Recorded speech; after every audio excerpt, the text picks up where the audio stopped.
Ардақты абайлықтар, құрметті жерлестер, бүгін сіздерге арнайы бейнеүндеу жасауды жөн көрдім. Абай облысы ұлы тұлғаның атымен аталған, алаш арыстарының ізі қалған, тарихы терең, табиғаты көркем өңір. Бұл біздің ортақ үйіміз, оны таза, жайлы, көрікті етіп ұстау әрқайсымыздың азаматтық борышымыз. Шын мәнінде біздің аймақ 9 жолдың торабында тұр. Ертістің екі жағасын жалғаған жалғыз көпірден екі алып көршімізге қарай көлік ағыны өтеді. Бұл тұрғыдан алғанда семейіміз аймақтық көлік логистикалық хабқа айналып келеді. Бұл бізге үлкен мүмкіндік бергенімен зор жауапкершілікті жүктейді. Шаһарымыздың тазалығы мен аймағымыздың абыройын алатын да осы тұс. Аймақ экономикасы, өнері мен мәдениеті, экологиясы мен тазалығы баршамызға ортақ. Ал тазалық дегеніміз жылына бір рет сенбілікке қатысу емес, бұл біздің өңірде қалыптасуы тиіс үлкен мәдениет. Мемлекет басшысы Қасым-Жомарт Кемелұлы Тоқаев бұл жөнінде қалалар мен ауылдардың сәулетті, саябақтар мен ауланың таза болуы ең алдымен басқаға емес, өзімізге керек деп атап өткен болатын.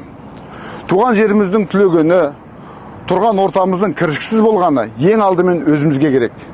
Облысымыздың тазалығы әкімдік пен коммуналдық қызметтің ғана емес, әрбір азаматтың, әрбір отбасының жауапкершілігі. Бір-бірімізге жанашырлықпен, қоршаған ортаға қамқорлықпен қарамасақ, күнделікті жүретін көшелерімізді, балаларымыз ойнайтын аулаларымызды сырттан ешкім келіп тазалап бермейді. Осы мақсатта президентіміздің бастамасымен қолға алынған Таза Қазақстан бағдарламасы аясында біз облысымызда жалпы өңірлік сенбілікті бастағалы тұрмыз. Бірақ бұл бір реттік акция емес, жыл бойы жалғасатын жақсы дәстүрге айналуы тиіс.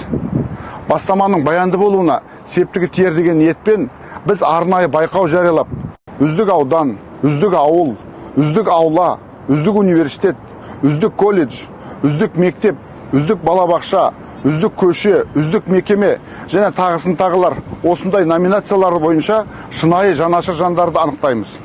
Әрине, жеңімпаздарға қомақты сыйлықтар да тағайындалады. Қадірлі Абай облысының тұрғындары, туған жеріміздің тазалық үшін жұмылу әрқайсымыздың перзенттік парызымыз. Мен осы ретте бизнес өкілдерін, іргелі оқу орындарын, патриот жастар мен еріктілерді, бірлігі жарасқан кәсіпорындар мен ұйымдарды осы игі іске белсенді араласуға, атсалысуға шақырамын. Биыл аймағымыз атын иеленген Ұлы Абайдың 180 жылдығы. Оны өздеріңіз жақсы білесіздер. Президентіміз айтқандай, бұл мерейтойды лайықты деңгейде атап өтуіміз керек. Біз бір қолдың саласындай, бір үйдің баласындай бірігіп, бұл шараны жақсы атқаруға тиіспіз. Бірлік танытатын тұстың бірі осы сәт ағайын. Себебі біз еліміздің түкпір-түкпірінен келетін қонақтарға көркемде таза қаламызды ұялмай көрсете алуымыз керек. Облыс орталық ретінде екінші тынысы енді ғана ашыла бастаған қаламыз ешбір шаһардан кем емес. Біз еліміздің мегаполистері Астана, Алматы, Шымкент сияқты ірі қалалардан үлгі алуымыз керек. Жалпы тазалық акциясына ерекше мән беретін шет мемлекеттерде аз емес. Территориясы біздің облысымыздан бірнеше есеге кіші Эстонияда басталған осындай акция әлемдік тазалық күніне айналды. Ал бәріміз жақсы білетін тазалық мәдениеті қалыптасқан Жапонияда тазалық күндері іс-шарасы жиі өткізіледі. Қоғамдық орынның тазалығы әр азаматтың мәдениеті мен ұлтқа деген құрметінің айнасы. Тазалықты сақтау тек тәртіп емес, бұл ішкі құндылығымыз. Дінімізде тазалық иманның жарысы делінсе, ал дана халқымыз тазалық саулық негізі, саулық байлық негізі деп бекер айтпаған. Бұл халқымыздың өмірлік философиясы мен бүгінгі талапқа сай ұстанымының үндесуі. Облыс әкімдігі тазалыққа байланысты міндеттемелерін орындай береді. Қордаланған мәселелер рет-ретімен кезең-кезеңімен шешіледі. Биылдың өзінде облыста 400 шақырым жол жөнделіп, ауыл ел бесігі бағдарламасы аясында 223 шақырым жол қайта жаңғыртылады. 77 мың түп ағаш егіледі. Сондай-ақ биыл Семей қаласында 22 ауланы абаттандыру жоспарланып отыр. Оның 11-і сол жағалауда, 11-і оң жағалауда. 8 қоғамдық орын қайтадан жаңғыртылады. Биыл облыс орталығында 210 автобус аялдамасы орнатылады. 60 жаңа автобус аламыз. Қала жолдарын тазалау үшін мердігер компаниялар қазірдің өзінде түрлі типтегі 10 арнайы техника сатып алды. Алдағы уақытта да көше тазалайтын техникаларды алатын боламыз. Биыл Семейде 10-нан астам, аудандарда 100-ге жуық көшені жарықтандырамыз.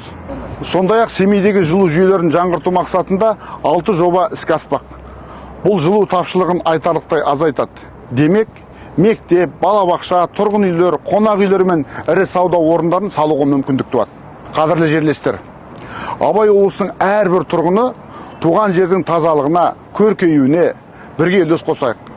Алыптар түлеген киелі топырақтың ажарына әр беру әрқайсымыздың қасиетті борышымыз. Баршаңызды жалпы өңірлік сенбілікке белсенді атсалысуға шақырамын.